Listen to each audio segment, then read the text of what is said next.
Before the world knew it as Jerusalem, it was Salem, the city of Melchizedek, priest and king. Centuries later, it became Jebus, the fortress of the Jebusites, until David's conquest turned it into the heart of Israel. And from its heights, Solomon raised a temple that touched the heavens.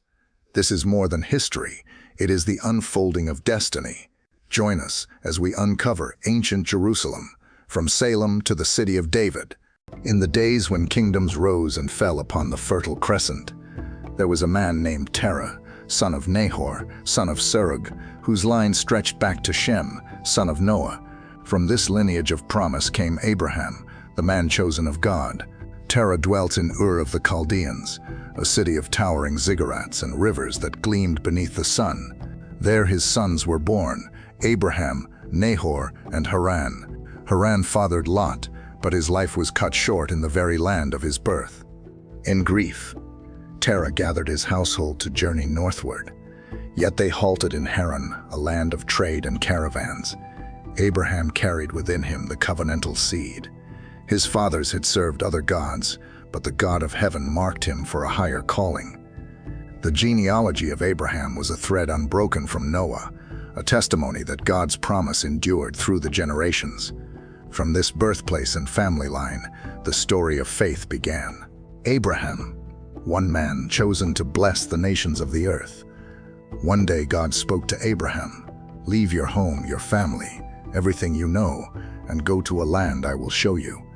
Abraham obeyed, took his wife Sarah and his nephew Lot, and set out on a journey that would lead them to the land of Canaan. A journey into the unknown. The journey was harsh. Sand burned underfoot. Rivers had to be crossed. Mountains are to be climbed. Yet Abram walked, trusting in God's voice. Along the way, he saw other tribes, other gods, and learned patience. He learned that obedience to God often meant walking alone, even when the path was dangerous or unclear. Every step toward Canaan brought him closer to Salem. Though Abram did not yet know Melchizedek, the city awaited him. Its hills, its altars, its peaceful streets. God had already prepared the blessing. Salem's holiness predated Abram's arrival. It was a sign that God worked before human understanding, before families, before tribes, before temples. There in Canaan, Abraham started a settlement in Shechem, near the Oak of Moreh, a fertile valley in the hill country. Across the hills of Canaan, voices rose in worship. El, Baal, Asherah, and many others, each peak alive with noise and chants. Yet on one hill, a city stood apart. Heavier than any shout, silence ruled here. Fire did not command, nor fear enforce. Peace was its law. Caravans leaving the uproar of the Canaanite lands felt it instantly, a calm that sank deep into the soul, a presence older than memory itself. On this hill walked a man with God.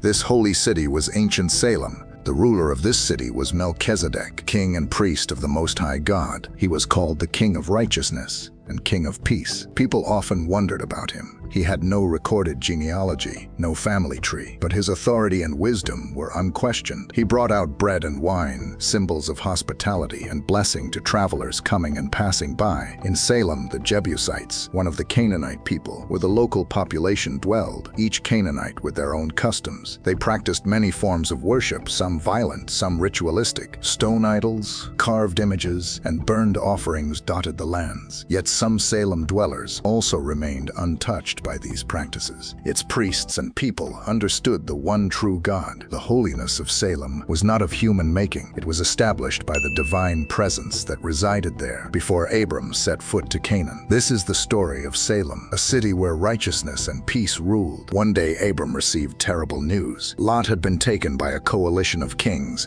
after raiding the valley of Siddim. Cities burned, people enslaved, possessions stolen. Abraham's heart burned, but he did not hesitate. He gathered men from his side. Abram and his men crossed deserts and valleys, tracking the kings and their armies. Finally, they saw them. The battle was fierce. The enemy outnumbered Abraham's side many times, yet God guided him. Abraham's strategy, courage, and faith combined with God's unseen hand. In the end, Lot was freed, along with every man, woman, and child taken, and every possession recovered. Abraham understood victory was not just skill, but the blessing of God, the unseen holiness that guided his steps.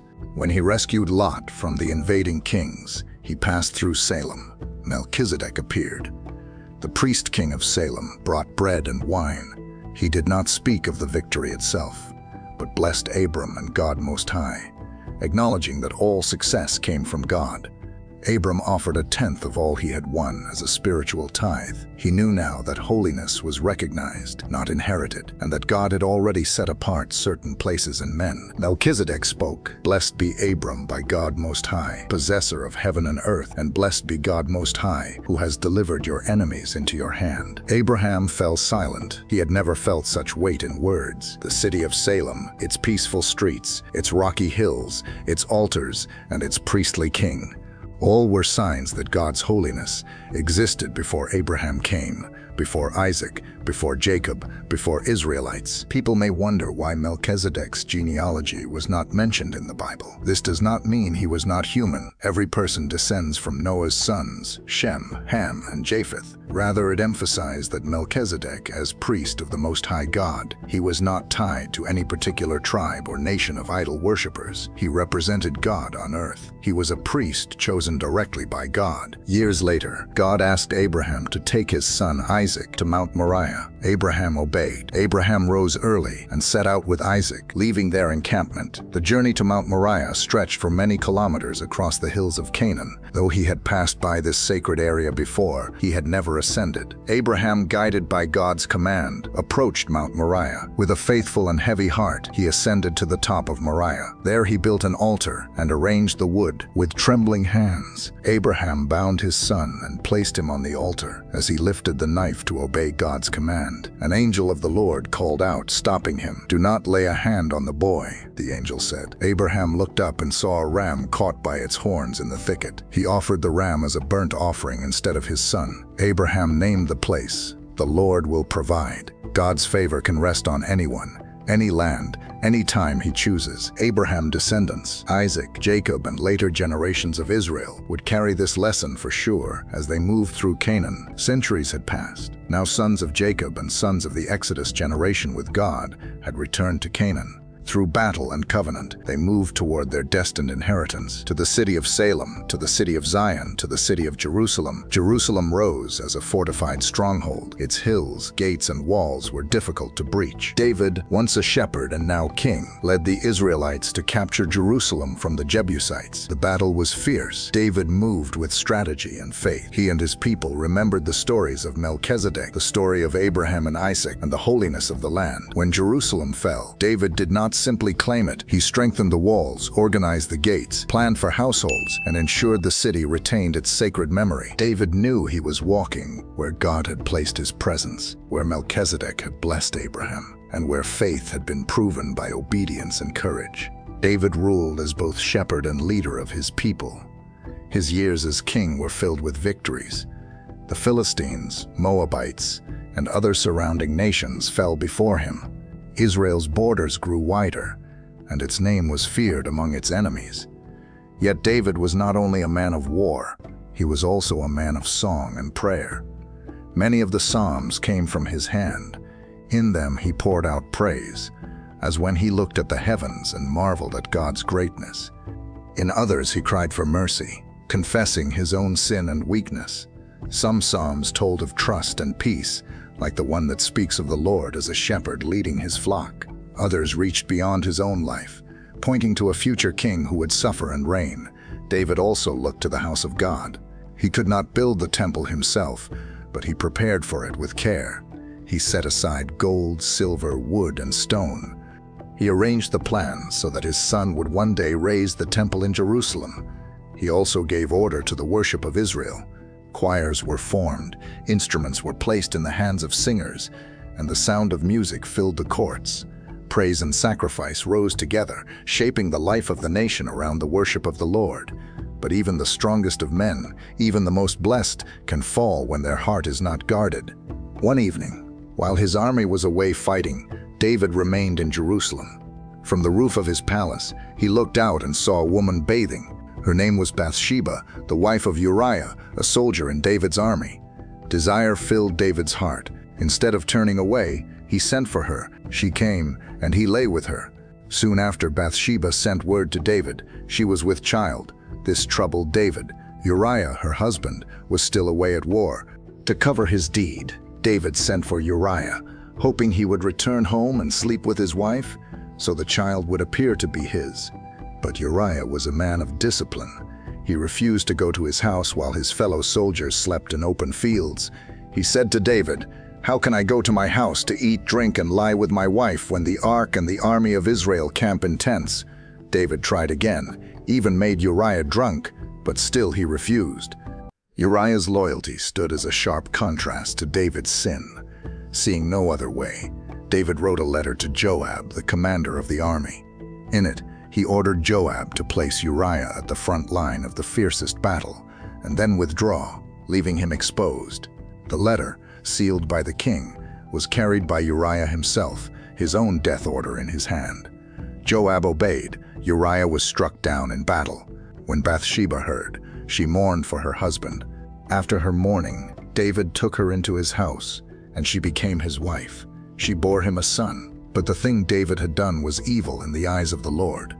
God sent Nathan, the prophet, to speak to David with a parable, a rich man who stole a poor man's only lamb, the story told by prophet Nathan. When David heard this, his anger burned and spoke, "The man deserves to die." Then Nathan looked at him and said, "You are the man." Nathan spoke the word of the Lord. "I anointed you king. I delivered you from Saul. I gave you the house of Israel and Judah. If that had been too little, I would have given more. Why did you despise the word of the Lord and do what is evil? You struck down Uriah with the sword of the Ammonites, and you took his wife. Because of this, the sword will never leave your house." David bowed his head. He said only, "I have sinned against the Lord." Nathan came again and spoke, "Lord has taken away your sin.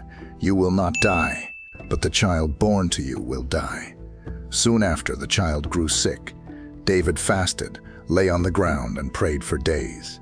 7 days after the child died, David rose, washed, anointed himself, and went to the house of the Lord to worship. His servants did not understand. But David said, "While the child was alive, I fasted and prayed, thinking, 'Who knows if the Lord may be gracious?' But now he is dead." Later, Bathsheba bore another son. His name was Solomon. The Lord loved him, and Nathan the prophet called him Jedediah, beloved of the Lord. The beginning of family troubles. Though David was forgiven, the word of the Lord came true. The sword never left his house.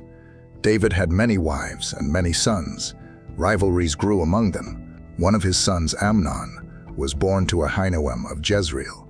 Another, Absalom, was the son of Maahah, the daughter of a foreign king. Tamar, Absalom's sister, was a young woman of beauty. Amnon, David's firstborn, became consumed with desire for Tamar. With the help of a cunning friend, he pretended to be ill and asked for Tamar to serve him food. When she came, he forced himself on her. Tamar cried out, but Amnon did not listen. Afterward, his desire turned to hatred, and he cast her away in shame. Tamar tore her robe and wept. Absalom, her brother, took her into his house, but his heart burned with anger against Amnon. David was furious when he heard, but he did nothing to punish his son. For 2 years Absalom waited. Then he invited all the king's sons to a feast. There he gave the signal, and his servants struck Amnon down. Absalom fled from Jerusalem, fearing David's wrath, and stayed with his grandfather, the king of Geshur. David mourned for Amnon, but longed for Absalom. After 3 years, Absalom was allowed to return. He was handsome, with hair that grew thick and heavy. He stole the hearts of the people by standing at the city gate, speaking kindly to those who came with disputes. He told them, "If only I were judge in the land, everyone would receive justice." Over time, he gathered support. Then he declared himself king in Hebron. Trumpets sounded, and many followed him. David, hearing of it, fled Jerusalem with his household. Barefoot and weeping, he crossed the Kidron Valley. The Ark of the Covenant was brought out, but David said, "Take the Ark back. If the Lord is pleased with me, he will bring me back." Absalom entered Jerusalem and took his father's concubines, lying with them publicly, fulfilling Nathan's word that what David had done in secret would be exposed before all Israel. A battle followed. Absalom rode on a mule, and as he passed under the branches of a great oak, his hair caught in the tree. The mule kept going, and Absalom hung between heaven and earth. Joab, David's commander, thrust him through. When news reached David, he cried, "Oh, my son Absalom, my son Absalom, if only I had died instead of you." David returned to Jerusalem, but his kingdom bore the scars of division. His sons continued to vie for power.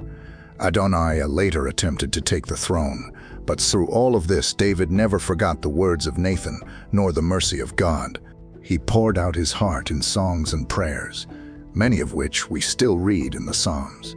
His life was marked by great victories and deep failures, by sorrow and forgiveness. David had sinned greatly, but he had also repented deeply. He was broken by his choices, yet God's promise remained. From his line would come a king whose reign would never end. That promise was fulfilled in Jesus Christ, the Son of David, born generations later in Bethlehem.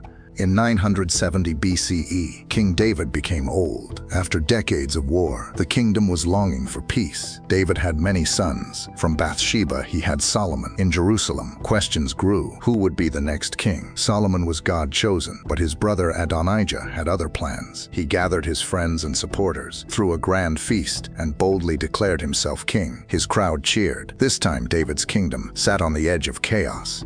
Bathsheba, Solomon's mother, rushed to David. She reminded him of his promise. The prophet Nathan joined her. If David stayed silent, Solomon's place and the unity of Israel would be lost forever. Old David heard of Adonijah's act and acted decisively. Crowned Solomon immediately. Led by Zadok, the Levite high priest from Aaron line, and Nathan the prophet, Solomon was taken to the eastern slope of the city of David, to the spring of Gihon. There, he was anointed with sacred oil. Trumpets blared. People shouted, "Long live King Solomon!" Adonijah's rebellion ended that day. Solomon ascended the throne in 970 BCE, while David was still alive. Peace returned. A new reign had begun. God blessed Solomon with peace, wealth, and wisdom greater than any kingdom before him. But in Solomon's heart, there is an assignment passed down from his father to build a permanent place where God's presence would dwell. Until that time, Israel's worship moved with the people in a tent. The tabernacle was moving from place to place. Holy, yes, but temporary. The people longed for something enduring, a sacred place standing at the heart of their promised land, the center of their nation. Building such a permanent God-dwelling was not a small task. It demanded the finest of all things, cedar from the distant forests of Lebanon, shipped across the sea to Joppa, massive white stones, perfect and unyielding, gold, silver, and bronze without measure. Solomon could not do it alone. He needed workers, skilled craftsmen, allies, and years of dedicated labor. He called for help from the Phoenician king Hiram of Tyre to supply the cedars and skilled Tyrians. Craftsmen and laborers came from every tribe of Israel.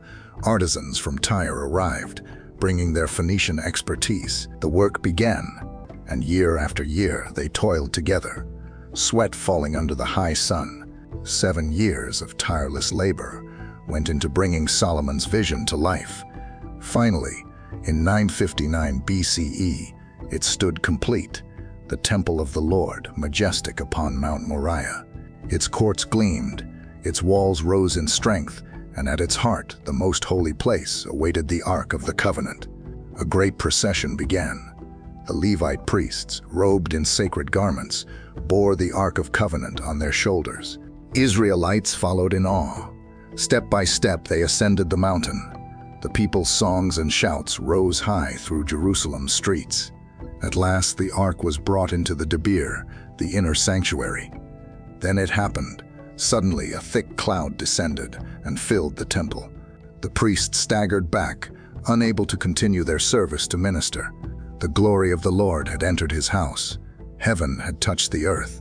Before all the people, Solomon prayed, "O Lord, even the heavens cannot contain you. Yet you have chosen to dwell in this house." And from that day forward, the temple became the heart of the worshippers. Generations came to pray there. Sacrifices were offered, and songs of the priests rose like incense into the heavens. Across the ages, powerful kingdoms cast their eyes toward this sacred place. Some came to honor it, some to destroy it, others to seek its blessing. But for Israel, and for all who remembered, this first temple was more than stone and gold. It was the place where God's presence dwelled among his people.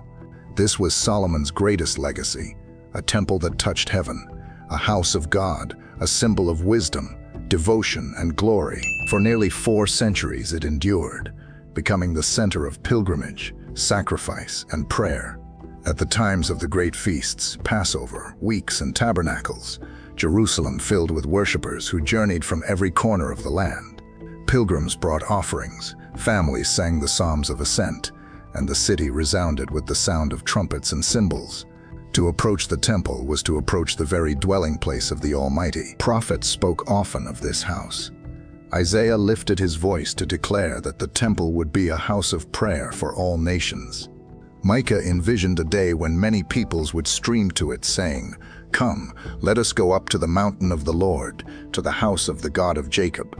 The temple stood not only as the center of Israel's worship, but also as a beacon pointing to the hope of all nations being gathered to the one true God. The first temple passed into history, majestic in its birth, tragic in its fall, eternal in its memory. Its story was written not only in the stones of Jerusalem, but also in the hearts of all who longed for God's dwelling among his people. And though centuries have come and gone, the vision of that holy house still echoes across time, that heaven once touched earth upon Mount Moriah.